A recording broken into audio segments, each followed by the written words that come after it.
اے آئی media کے دوستو السلام علیکم۔ تاریخ انسانی کا سب سے حیران کن معجزہ اسراء و معراج ہے۔ جی ہاں دوستو، جیسا کہ اس سیریز کی پہلی ویڈیو میں آپ کو بتایا ہے کہ حضرت محمد صلی اللہ علیہ وآلہ وسلم اپنے گھر میں تشریف فرما تھے کہ حضرت جبرائیل علیہ السلام آئے، آپ کو اللہ کا پیغام دیا اور اٹھا کر خانہ کعبہ میں زمزم کے پاس لے گئے، سینہ چاک کیا، زمزم کے پانی سے اس کو دھویا، پھر اسے حلم اور بردباری اور دانائی اور ایمان و یقین سے بھر دیا۔ اس کے بعد آپ صلی اللہ علیہ وآلہ وسلم کو کوہ صفا پر لے کر گئے، وہاں پہ فرشتوں کی جماعت سے ملاقات کی اور ایک سواری پیش کی گئی جس کا رنگ سفید تھا اور قد خچر سے کچھ چھوٹا تھا، برق کی رفتار سے چلتا تھا۔ اس سیریز کی پہلی ویڈیو میں ہم نے آپ کو اس کے بارے میں کافی ڈیٹیل سے بتایا ہے۔ پھر آپ صلی اللہ علیہ وآلہ وسلم اس پر سوار ہوئے اور جبرائیل علیہ السلام آپ صلی اللہ علیہ وآلہ وسلم کے ساتھ چلے۔ پہلی منزل مدینہ کی تھی، جہاں اتر کر آپ صلی اللہ علیہ وآلہ وسلم نے نماز پڑھی۔ جبرائیل علیہ السلام نے کہا، اس جگہ آپ صلی اللہ علیہ وآلہ وسلم ہجرت کر کے آئیں گے۔ دوسری منزل طور سینا کی تھی، جہاں اللہ تعالیٰ حضرت موسیٰ علیہ السلام سے ہم کلام ہوا کرتے تھے۔ تیسری منزل وہ گھر تھا جہاں حضرت عیسیٰ علیہ السلام پیدا ہوئے۔ چوتھی منزل پر بیت المقدس تھا، جہاں براق کا سفر ختم ہوا۔ اس سفر کے دوران ایک عجیب واقعہ یہ پیش آیا کہ حضرت جبرائیل علیہ السلام نے آپ صلی اللہ علیہ وآلہ وسلم سے فرمایا کہ کوئی اگر بلائے تو پیچھے مڑ کر نہ دیکھیے گا۔ تو کچھ دور جانے کے بعد ایک بلانے والے نے بلایا تو آپ صلی اللہ علیہ وآلہ وسلم نے اس طرف توجہ نہ دی۔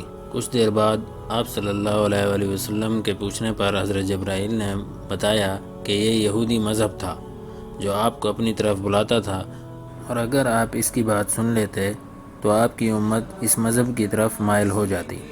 اسی طرح کچھ آگے بڑھے تو ایک اور آواز آئی، وہ آپ صلی اللہ علیہ وآلہ وسلم کو اپنی طرف بلاتا تھا، اور آپ صلی اللہ علیہ وآلہ وسلم اس کی طرف بھی متوجہ نہ ہوئے اور آگے بڑھتے چلے گئے۔ بعد میں پوچھنے پر حضرت جبرائیل علیہ السلام نے بتایا کہ یہ عیسائیت کا داعی تھا، اگر آپ اس کی بات سن لیتے تو آپ صلی اللہ علیہ وآلہ وسلم کی امت بعد میں عیسائیت کی طرف مائل ہو جاتی۔ سفر مزید جاری رکھنے کے بعد آگے ایک عورت نہایت بنی سوری نظر آئی اور اس نے آپ صلی اللہ علیہ وآلہ وسلم کو اپنی طرف بلایا۔ آپ نے اس سے بھی نظر پھیر لی۔ بعد میں پوچھنے پر حضرت جبرائیل نے کہا یہ دنیا تھی۔ پھر ایک بوڑھی عورت سامنے آئی۔ جبرائیل علیہ السلام نے کہا دنیا کی عمر کا اندازہ اس کی عمر سے کر لیجئے کہ کتنا جلدی ہی اس نے اپنی عمر کھو دی۔ تو بات بیت المقدس کی ہو رہی تھی۔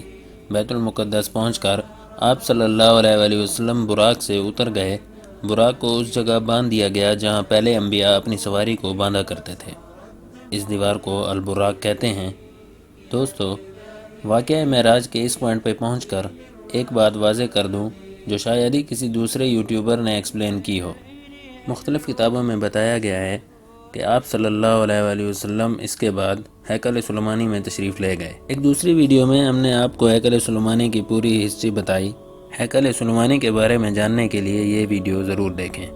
حضور صلی اللہ علیہ وآلہ وسلم کے زمانے میں جس وقت آپ صلی اللہ علیہ وآلہ وسلم کو معراج کا سفر کرایا گیا اور بیت المقدس لے کے گئے، وہاں پہ ہیکل سلیمانی اس وقت تھا ہی نہیں۔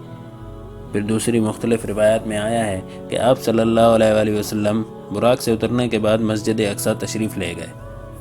دوستو، رسول اللہ صلی اللہ علیہ وآلہ وسلم کے زمانہ مبارک میں وہاں کوئی مسجد نہیں تھی، کیونکہ جب اسلام پھیلنے لگا تب ہی مساجد کا قیام عمل میں آیا، اور حضرت عمر رضی اللہ تعالیٰ عنہ کے دور خلافت میں وہاں پہلی مسجد اقصی تعمیر کی گئی۔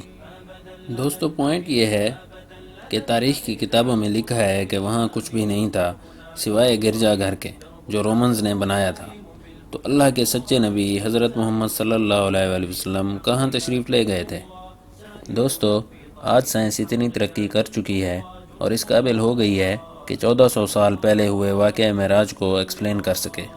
مسلم اور غیر مسلم سائنسدانوں کی تحقیق اور ان کے انٹرویوز دیکھ کر پتہ چلتا ہے کہ مجموعی طور پر وہ سب اس بات پر ایگری ہیں کہ آپ صلی اللہ علیہ وآلہ وسلم نے ٹائم ٹریول کیا اور اپنے زمانے سے آگے والے زمانے، یعنی جب مسجد اقصی موجود تھی، وہاں سفر فرمایا، یا پھر پاسٹ میں ٹائم ٹریول کر کے ہیکل سلیمانی میں لے جایا گیا۔ اب اگر سائنس کی بات کی جائے تو سائنسدانوں کا ماننا ہے کہ پیرالل یونیورس میں جانے یا ٹائم ٹریول کرنے کے لیے جتنی انرجی اور سپیڈ چاہیے وہ انسان حاصل نہیں کر سکے۔ اور اس انرجی کو انہوں نے پلانکس انرجی کا نام دیا ہے، جو 1 سے 3 بلین جولز ہو سکتی ہے۔ آپ اس کا اندازہ یوں کر سکتے ہیں کہ ایک 100 واٹ والا بلب تقریباً ہر سیکنڈ میں 100 جولز انرجی خرچ کرتا ہے۔ تو جو گاڑی ٹائم ٹریول کرے گی وہ تقریباً 100 واٹ والے 3 کروڑ بلب جتنا انرجی 1 سیکنڈ میں لے گی۔ دوستو، براق میں اتنی ہی بلکہ اس سے بھی کہیں زیادہ انرجی تھی، جو اس کے نام اور آپ صلی اللہ علیہ وآلہ وسلم کی احادیث کی روشنی میں علماء اور سائنسدانوں نے ثابت کی۔ اللہ نے اپنے حبیب کے لیے ہی تمام چیزیں مسخر کر دی، اور روحانی یا اسپریچول نہیں، بلکہ ان کو اپنے جسم اطہر کے ساتھ فزیکل اسباب پیدا فرما کے تمام جہانوں کی سیر کا اور اپنے دیدار کا شرف بخشا۔ ابھی کے لیے اتنا ہی، اور اگر آپ کو ہماری ویڈیو پسند آئی ہے تو ہمارے چینل کو سبسکرائب کریں اور بیل کے آئیکن کو پریس کریں، اور یہ معلوماتی ویڈیو اپنے دوستوں کے ساتھ شیئر کر کے ہماری حوصلہ افزائی کریں۔